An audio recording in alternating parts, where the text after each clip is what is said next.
اور کے پی کے پولیس اہلکار ہیں، یہ نگران حکومت جو وہاں پر غیر آئینی موجود ہے اس کے حکم پر یہ سب کچھ ہو رہا ہے. یہ دیکھیے بڑی تفصیل کے ساتھ، کیونکہ اب جتنی مرضی آپ پابندیاں لگائیں، لوگوں کے ہاتھ میں موبائل ہے، تمام تر جو حقائق ہیں وہ فوری طور پر جو ہے وہ عوام کے سامنے آ جاتے ہیں. یہ دیکھیے کس طرح سے یہ باقاعدہ طور پر کرسیاں اٹھا اٹھا کر پولیس کی گاڑیوں کے اندر جو ہے وہ رکھی جا رہی ہیں اور کہا جا رہا ہے جناب کہ لیول پلینگ فیلڈ ہے. اچھا، اب ہم آپ کو لے کر چلتے ہیں اس سوال کی جانب جو کہ لٹریچر فیسٹیول کے اندر مطیع اللہ جان کی جانب سے جو ہے وہ پوچھا گیا شاہ زیب جو ہے وہ عادل شاہ زیب صاحب کے حوالے سے. اچھا، صرف اتنا نہیں، آپ نے یقیناً یہ دیکھ لیا ہوگا، لیکن مقصد صرف اتنا نہیں ہے. میں اس سے آگے کی جو بات ہے وہ میں آپ کے سامنے رکھنا چاہتا ہوں. جو اس سے آگے کی بات ہے وہ میں آپ کو بتانا چاہتا ہوں کہ معاملہ کیا اتنا ہی سادہ ہے کہ اسے سوال تک محدود کر دیا جائے. پہلے آپ یہ ذرا سوال سنیے مطیع اللہ جان صاحب کا. جی بالکل، سوال سنیے. ویسے تو ہم سوال کرتے رہتے ہیں، جی لیکن بالکل. میری خوش قسمتی کہ ابھی تک میرے سامنے کوئی قیدی نہیں آیا جس کا میں انٹرویو کرتا اور پھر اس پہ فخر کرتا. اور میری یہ بھی خوش قسمتی ہے کہ مجھے آگے کوئی یہ نہیں بتا سکتا کہ یہ جو بندہ ہے یہ لاپتہ ہے، مگر آپ نے اس سے سوال جواب کر کے اس سے یہ اگلوانا ہے کہ 9 مئی کا جو واقعہ ہوا تھا بہت غلط ہوا تھا اور میں سیاست سے دستبردار ہو رہا ہوں. میری خوش قسمتی ہے، میرے خیال میں بطور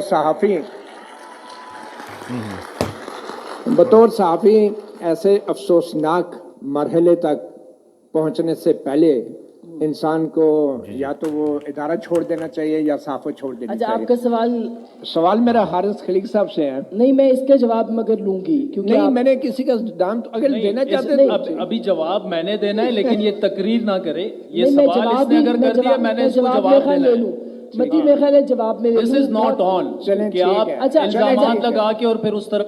عادل I know he پہ is good at this لیکن حارث صاحب سے سوال پوچھ لے آپ. مجھے سوال کرنے دینا. اچھا، حارث صاحب سے سوال نہیں کیا. میں صداقت عباسی نہیں ہوں. آپ تو I am not صداقت عباسی. آپ Let پلین me الزامات speak. لگا رہے عادل ہیں. I will speak. جرأت کرے مجھ سے میں سوال صداقت کرے نا. عباسی نہیں ہوں، مجھے بات کرنے دیں. آپ بیٹھ عادل جائیں. ایک سیکنڈ میں بات کرتی ہوں. بات یہ ہے حارث خلیق صاحب، سے سوال پوچھ. میں آپ سے یہ جاننا چاہتا ہوں کہ یہ آج کل جو لٹریچر فیسٹیول ہوتے ہیں، ایک تو ان میں یہ سٹیک ہولڈرز کا انتخاب کون کرتا ہے؟ آپ سے میں یہ جاننا چاہوں گا کہ چاہے اکیڈیمیا ہو تو پروفیسر اکیڈیمیا کے جو نمائندہ پروفیسر ہیں وہ این ڈی یو سے آپ بٹھا دیتے ہیں، چاہے صحافی ہو تو صحافیوں کے نمائندہ آپ ان لوگوں کو بٹھا دیتے ہیں کہ جو ایک لاپتہ شخص کے انٹرویو کرتے ہیں. اور دوسری بات، اچھا میں آخر میں ایک سوال حارث خلیق صاحب، اچھا مطیع اللہ میں صاحب، عادل شاہ زیب سے بالکل میں سوال کروں گا، لیکن آپ سے ایک سوال ہے مطیع اللہ کہ صاحب آپ مجھے یہ بتائیں، ایک سوال ہے ون لائنر، کہ کیا وقت کے ساتھ ساتھ یہ جو ہمارا ڈیبیٹ اور ڈسکشن ہے ڈیموکریسی کے اوپر، کیا اس کا معیار گرا ہے یا نہیں؟ اور کیا اس کی وجہ یہ نہیں ہے کہ جو ڈیبیٹ کرنے والے لوگ ہیں وہ سارے انٹرسٹڈ پارٹیز ہیں اور وہ لوگ ہیں جنہوں نے جمہوریت کی جڑیں کھوکھلی کی ہیں؟ اچھا، مطیع اللہ جان صاحب کے سوال کی بڑی تعریف ہو رہی ہے. ٹھیک ہے، ہم بھی اس سوال کی بالکل تعریف کرتے ہیں. اچھا سوال ہے. اور عادل شاہ زیب صاحب سے انہوں نے پوچھا بالکل کہ کس طرح سے آپ لاپتہ لوگوں کے جو انٹرویوز ہیں وہ کر رہے ہیں. لیکن ایک سوال ہمارا بھی ہے کہ مطیع اللہ جان صاحب، صرف اتنا قرض آج کے دور میں ادا کر دینے سے تمام تر چیزیں برابر نہیں ہو جاتی. جس طرح سے عمران خان کے دور حکومت میں تمام لوگ جس طرح سے عمران خان سے مالک صاحب بھی اور آپ بھی جس طرح سے سوالات کرتے رہے، اس کا عشر اشیر بھی نہیں ہے کہ اس حکومت کے دوران جو کچھ ہوا ہے، جو کچھ کیا جا رہا ہے، اس کے اوپر کوئی بھی بات نہیں کر رہا، اور نہ ہی نواز شریف جس طرح سے ڈیل کر کے ہیں اس کے اوپر کوئی بات کی جا رہی ہے. اور ایک گلہ اور بھی ہے جناب کہ حارث خلیق صاحب جن سے آپ سوال کر رہے ہیں کہ پینل کون بٹھاتا ہے یہاں پہ، کون سلیکٹ کرتا ہے، میرے خیال میں اگر میں وہاں پر موجود ہوتا تو ان سے یہ پوچھا جانا چاہیے تھا کہ حارث خلیق صاحب human right commission of Pakistan کے جو عہدیدار ہیں، ان سے یہ پوچھا جانا چاہیے کہ جناب ہیومن رائٹ کمیشن بڑا ایکٹیو تھا عمران خان کے دور حکومت کے دوران، اور کوئی چھوٹا سا وہ کہتے ہیں نا کہ پتہ بھی اگر ہلتا تھا تو باقاعدہ طور پر ایک پریس ریلیز سامنے آ جاتی تھی انسانی حقوق کے حوالے سے. لیکن آج پاکستان کے اندر گزشتہ 2 برسوں میں جو انسانی حقوق کی صورتحال ہے، جو تباہ کن صورتحال ہے، جو سیاہ ترین دور جاری ہے، اس کے اندر عورتوں کے سروں سے دوپٹے تک اتار لیے گئے، گھروں کے اندر گھس کر چادر چاردیواری کا تقدس پامال کیا گیا، بچوں کو کس طریقے سے ذہنی اذیت دی گئی، اور یہ جو انسانی حقوق کی خلاف ورزیاں کی گئیں، اس کے اوپر human right commission of Pakistan کیوں خاموش ہے؟ کہ اس کی یہ وجہ تو نہیں کہ یہ عالمی ایجنڈے کا بھی حصہ ہے کہ اس طرح سے کرنا ہے پاکستان تحریک انصاف کے ساتھ اور ووٹرز کے ساتھ. ظاہری بات ہے اگر عالمی ایجنڈے کا حصہ ہے تو پھر funding human right commissioner Pakistan جیسے اداروں کو کیونکہ امریکہ سے ہوتی ہے، تو پھر محترم حارث خلیق صاحب یہ سوال جو ہے وہ یہ اس قسم کی پریس ریلیز کیسے جاری کر سکتے ہیں؟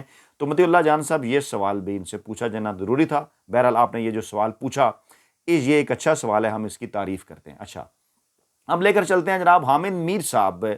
وہ آپ کو یاد ہے کہ حامد میر صاحب بھی بڑے اینکروں والے کالم نگاروں اور ملازم صحافیوں کے اندر شامل ہیں، اور کس طرح سے ان کی تاریخ رہی ہے کہ جب کوئی جمہوری حکومت گرتی ہے تو اس پر یہ خوشیاں مناتے ہیں اور اس کے بعد چند عرصے بعد پھر دوسری طرف جا کر کھڑے ہو جاتے ہیں۔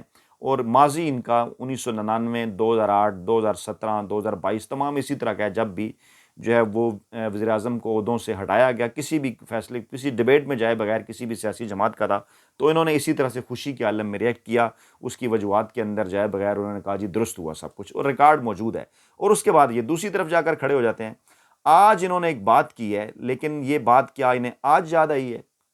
یہ ان سے سوال کیا جانا چاہیے۔ پہلے سن لیجئے جو انہوں نے بات کی، جی پہلے سن لیجئے جو انہوں نے بات کی، پھر میں آپ کے سامنے۔ وہ بھی غیر آئینی عمل کریں گے، جو کہ کوئی بھی صحافی یہ کہا گیا کہ اگر میڈیا نے خدشات یا ابہام پیدا کیے تو وہ بھی غیر آئینی عمل کریں گے، جو کہ کوئی بھی صحافی نہیں کرے۔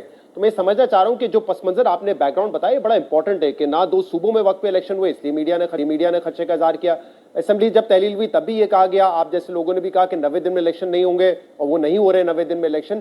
تو کیا اگر اس بیک گراؤنڈ کو رکھتے ہوئے سامنے اگر کوئی میڈیا پرسن یا کوئی اینالسٹ اس پہ بات کرتا ہے تو کیا وہ بھی غیر آئینی غیر قانونی ہوگا یا اس کا روم ہوگا؟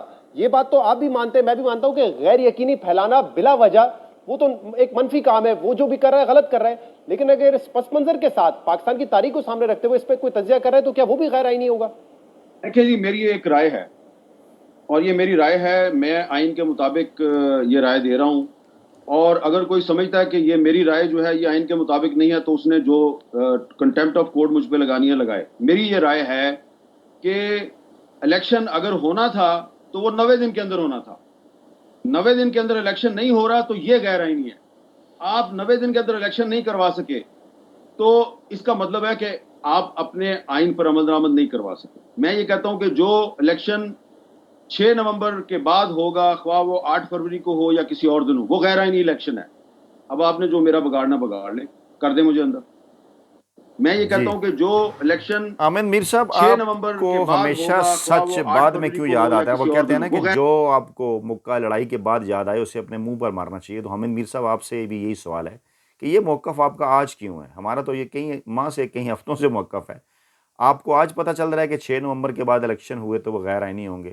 آج جب فیصلہ آ گیا ہے، آج جب 6 نومبر بھی گزر گئی ہے، اس سے پہلے جو 2 صوبوں کے اندر الیکشن نہیں ہوئے تو اس وقت آپ کہاں تھے؟ کتنے آپ نے کالم لکھے، کتنی جگہ بیٹھ کر آپ نے یہ بات کی کہ پنجاب اور خیبر پختونخوا کے اندر الیکشن ہونا چاہیے؟ تو جناب دیکھیے، اس طرح سے نہیں ہوتا کہ اب پاکستان تحریک انصاف کے اور عمران خان کے حمایتیوں کے ویوز حاصل کرنے کے لیے آپ پھر دوسری طرف جا کر کھڑے ہو گئے ہیں۔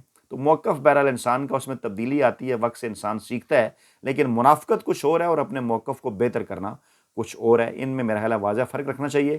اور اب جناب ہم لے کر جا رہے ہیں آپ کو اس اہم ترین ویڈیو کی طرف جو کہ موعید پیرزادہ صاحب نے دعویٰ کیا ہے، اور یقینی طور پر جو ہے وہ اس دعوے کی جو تصدیق ہے، چیف جسٹس آف پاکستان کو اس کا نوٹس لینا چاہیے اور دیکھنا چاہیے جناب کہ اس دعوے کے اندر کتنی صداقت ہے، کیونکہ یہ ایک ایسا معاملہ ہے، انتہائی سینسٹیو معاملہ ہے، کیونکہ اس کے اندر جس بات کا دعویٰ کیا جا رہا ہے وہ یہ ہے کہ عاصم منیر صاحب موجودہ آرمی چیف اپنی مرضی کے مالک نہیں ہیں، اور ان کی ریٹائرمنٹ ہو چکی تھی، اور ریٹائرمنٹ کے بعد ان کو جب آرمی چیف بنانے کے لیے لندن معاہدہ ہوا، جس کی طرف عمران خان بھی ماضی میں بتا چکے ہیں، تو نواز شریف کے پاس ان کی ویڈیو ہے، اور شریف خاندان جو ہے وہ فوج کو اپنے اشاروں پر چلانا چاہتا ہے، اور یہ آرمی چیف صاحب کی بقول اس ویڈیو کے مجبوری ہے۔ میں ویڈیو آپ کو دکھاتا ہوں، کیونکہ بقول ان کے جنوری میں نواز شریف نے عاصم منیر صاحب کو یہ کہا تھا، انہوں نے جہاں پر جنہوں نے ٹویٹ کیا وقار خان صاحب انہوں نے دھمکی کا لفظ استعمال کیا، لیکن موعید پیرزادہ صاحب یہ کہہ رہے ہیں کہ انہوں نے